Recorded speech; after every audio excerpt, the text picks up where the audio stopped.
प्रभात पुरुष पूर्वतन मुख्यमंत्री ओडिशा स्वर्गत विजु बाबू पुण्य श्राद्ध दिवस पालन अवसर में ब्रह्मपुर बीजेडी पक्षर विजु पट्टनायक पार्क ठारे तिल तर्पण माल्यार्पण कर आस्का रोड और देशी बेहरा साई विजु बाबू प्रतिमूर्ति में माल्यार्पण कर मार्था साही राम मंदिर दर्शन बालिका आश्रम गांधीनगर उपर रोड रे आदिवासी झील मानू फल बंटन कर कार्यक्रम में ब्रह्मपुर बीजेडी सांसद प्रार्थी भृगु बक्सी पात्र विधायक प्रार्थी डाक्टर रमेश चंद्र चाव पट्टनायक ब्रह्मपुर मेयर संघमित्रा तलाई डेपुटी मेयर इ विवेक रेड्डी समेत बहु कॉर्पोरेटर नेता और कर्मी उपस्थित रहे। आज विजु पट्टनायक पार्क आम आज प्रभात पुरुष विजु पट्टनायक स्मृतिचारण कलु पुष्पमाल अर्पण कलु तापर आम आस्का रोड जाकि विजु बाबू महात्मा गांधी गोपन दास माल्यार्पण कलु तापर देशवरा साई जाकि विजु बाबू प्रतिमूर्ति माल्यार्पण कलु श्रीराम मंदिर जो खासपाच पाखे दर्शन कलु आज विराट समावेश हम आम रामलिंग मंदिर पाखे ये विजुर सब स्मृतिचारण हम ए विशिष्ट व्यक्ति मैंने आम भृगु बक्सी पात्र जो अच्छा जड़े उपयुक्त लोकसभा प्रार्थी सहित मुझे प्रार्थी अच्छी तेणु समस्त आम निवेदन करूँ माननीय मुख्यमंत्री नवीन पट्टनायक जो नूतन ओडिशा गठन कर चाहते आज ओडिशा को से विभवशाली राष्ट्रीय परिणत कर इच्छा प्रकाश कर विजु पट्टनायक स्वप्न साकार कर आदाय करके आम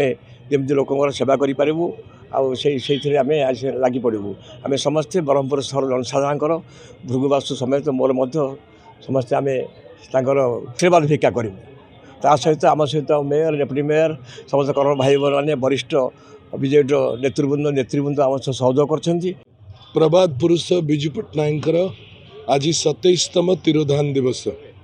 ये अवसर रे ब्रह्मपुर विजु पट्टनायक पार्क ठारे ब्रह्मपुर नेता श्रीजुक्त रमेश चंद्र चाव पट्टनायक आमर मेयर आमर समस्त विजु परिवार समस्त नेतृवर्ग समस्त कर्मी सबू विजु प्रेमी आज एठारे उपस्थित है आमे विजु बाबू प्रतिमूर्ति माल्यार्पण करूँ एवं तिलोतर्पण करूँ विजु बाबू को स्मरण करिवार आज एक अनन्य दिन विजु बाबूंकर ओडिया जाति को समृद्धशाली करिवार आकांक्षा तांकर चेष्टा ओडिया जाति को गोटे टाणुआ जाति भाव में परिगणित करिवार तांकर कीर्ति ओडिशा भितरे ओडिशा बाहरे देश बाहरे सर्वजन विदित आम पाई आम पीढ़ी पाई आम पर पीढ़ी पाई सी गोटे हीरो ओडिया जातिर सी जड़े नायक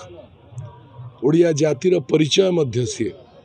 ओडिया जाति रे ओडिशा रे गोटे भित्तिभूमि संपन्न जाति हो राज्य हो ए प्रकार जो पाई सी तांकर जीवन तमाम काम करथिले आज आमे तांको स्मरण करिलु ताकू पाथेय करी विजु जनता दल तांकर पुत्र नवीन बाबूंक नेतृत्व रे ओडिशा को एक विकसित राज्य भाव में परिगणित करने आज चेष्टार अच्छी आमे समस्ते सबू विजु प्रेमी से काम लगिचु ओडिया जाति को ओडिशा को गोटे समृद्धशाली राज्य भाव में गोटे विकसित राज्य भाव में परिगणित करने।